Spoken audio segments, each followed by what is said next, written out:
Good morning, YouTube. This is Stacy C. Collins, and this is my very first YouTube. I wanted to start recording and documenting my journey to Built While Becoming. And the purpose of this YouTube is to let you know that I've spent years feeling behind, overwhelmed, and stuck in survival mode. And so this channel is just basically going to document my becoming series. And this is season 1. And a lot of us feel like we are stuck in survival mode. And a lot of the times, survival mode feels like anxiety. Survival mode feels like you can't sleep. Survival mode feels like you're constantly rushing. And for me, that's what it feels like. Well, that's what it felt like until I stepped out of it. And the process of even figuring out that I was stuck and survival mode was the evaluation of myself last year. I really had to sit with myself and figure out, okay, these are the things that I don't like about my life, and since I don't like them, what is it that I can do to fix them? I became a mom at 43 and I did IVF, and throughout that journey I just assumed that, everything will be perfect. That's another story, right? So the process was not a perfect process. I had hyperemesis gravidarum the whole pregnancy. I could not work.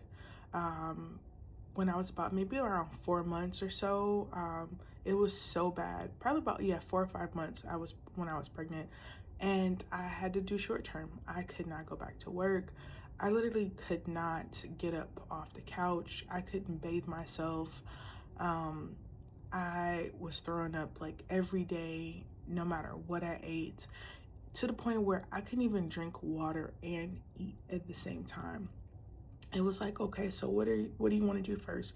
Do you want to eat or do you want to take sips of water? And of course, the whole gagging thing that you go through, I had to eat first. So it was like, okay, let's eat your food. And then I had to wait 2 hours before I can drink water. So this whole process just kept going on until I delivered my daughter. And after I delivered, I took some time off and I went back to work. And this is where everything kind of just seemed to not work for me, right? And so when I got back to work, my job didn't pay me for almost 2 months because the company started a new process of payroll. And so because they had the new process of payroll, it had me on short term, and they could not figure out how to take me off short term. So here I am, a single mom doing, who've done IVF by herself, single mom by choice. And now here I am, and I cannot figure out, well, they cannot figure out how to take me off of short term. So I worked almost 2 months with no pay. And in that process of that, having to drive my daughter to my parents' house every morning, which is like 40 minutes away, and I live like 10 minutes away from my job. So I had to drive past my job, drop my daughter off, which is a blessing, right? To drop my daughter off to my parents. The other part of that was not only having to drop her off, but she's my baby. She's new. This is everything that I've planned for. And now I'm having to leave her, and I didn't want to. And I wanted to have more time off, but life here in America doesn't permit moms more than 6 weeks, 10 weeks. And even then, I had already stretched my short term already to where I was getting like 50% pay, and I was still trying to figure out how to make this work, sacrifice, not paying my credit cards and stuff like that, just so I could spend more time with her. And so I decided, okay, let's go ahead and get back into work.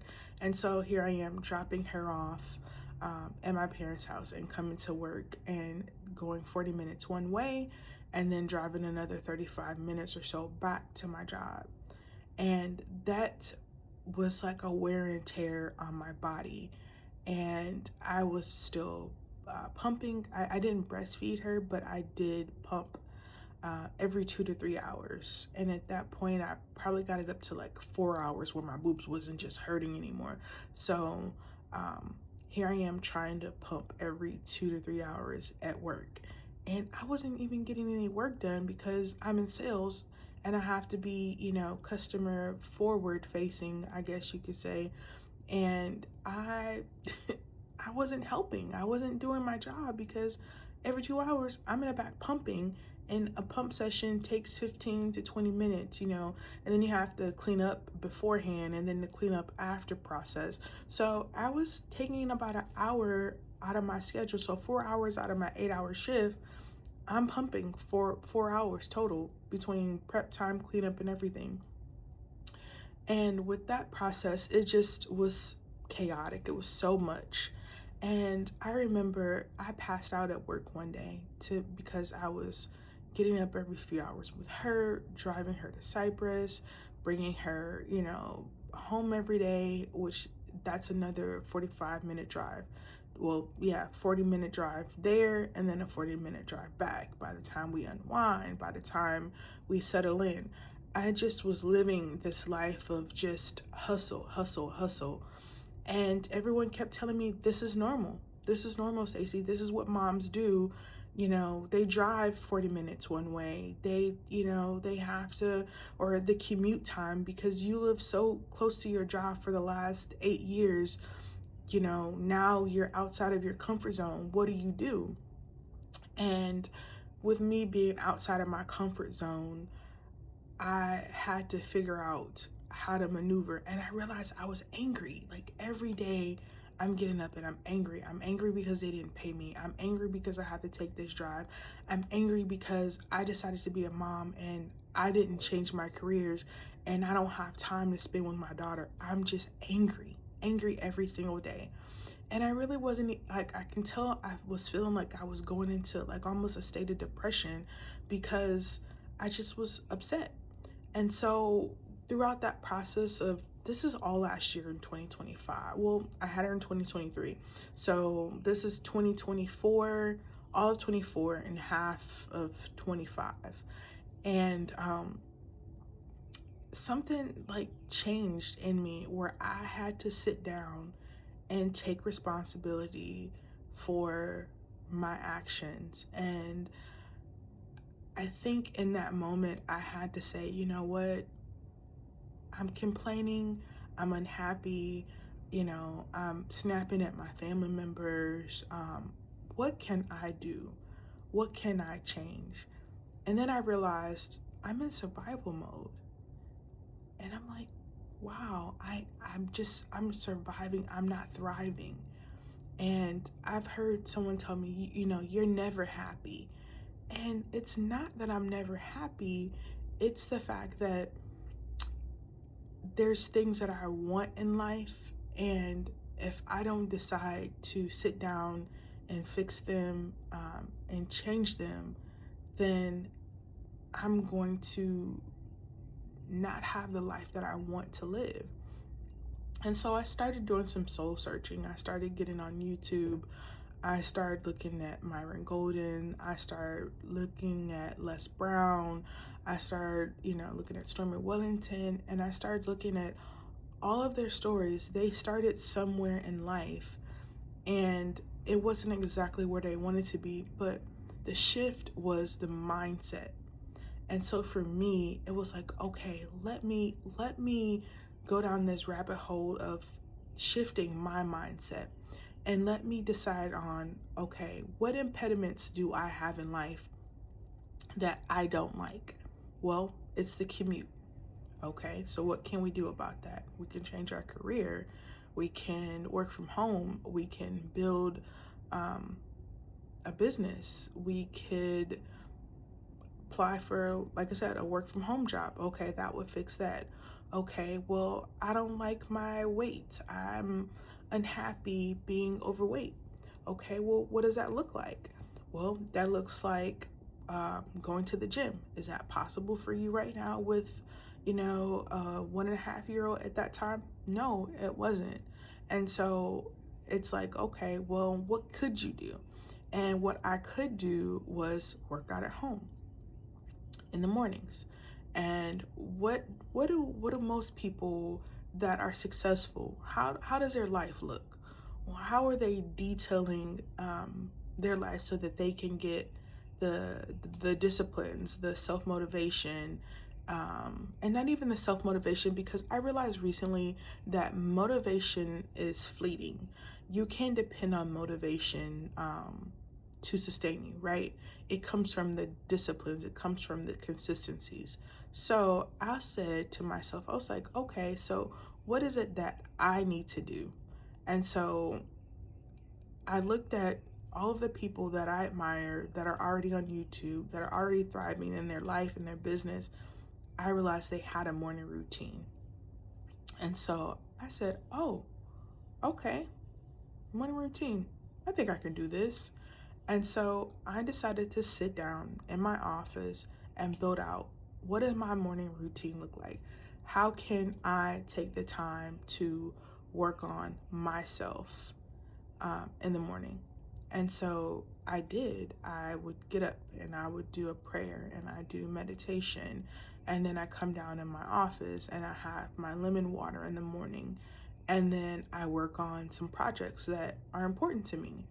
And so I decided that this is what people are doing. And I realized that it shift. And maybe around maybe like May or June of last year, I said, you know what? This is working. Like me recalibrating, me finding the impediments in my life, me sitting down, asking myself these questions. And so the questions that I ask myself, we'll kind of go over that throughout this YouTube. And this is my first one. And I figured, like El Tokori says, start, you can't finish until you start. And so many people tell you, that if you want to do something, you just have to start and you'll get good. And this is me trying to make sure I look in the right part of the camera and fix my background and have morning light and but I feel like this is needed in the world. I feel like we need other women that's going to talk about what survival mode looks like and how to step out of survival mode and to step into a life that's worth living, a life that we're proud of, a life that we're excited about, new standards for ourselves. But it comes with asking ourselves all these questions that sometimes we're afraid to ask ourselves. What does a life look like that you want? How do you change? How do you create discipline? How do you shift the mind? How do you build discipline? All those things I've had to ask myself over this last year, and I've shifted to the point where it's scary sometimes. Like, wow, this is my new thought pattern. I'm happy. I'm enjoying this process of evolving. And so I want this year to be my season 1, and I want to make sure that I upload me talking to you guys in this year in 2026 and watching my journey. And I want to make sure I'm consistent with my weight loss. I've decided to do OMAD and I'm meal prepping. And so I've noticed for me, I did have food noise and I tried, the GLP-1, but it made me more depressed. And so I already struggle with depression. So I decided, you know what? I'm not going to do that. Let me just start with intermittent fasting. And so I've been intermittent fasting, and with the intermittent fasting process, I've gotten to where I prefer to just do OMAD, and that's one solid meal with 1,700, calories, and making sure I'm hitting, my numbers for my macros.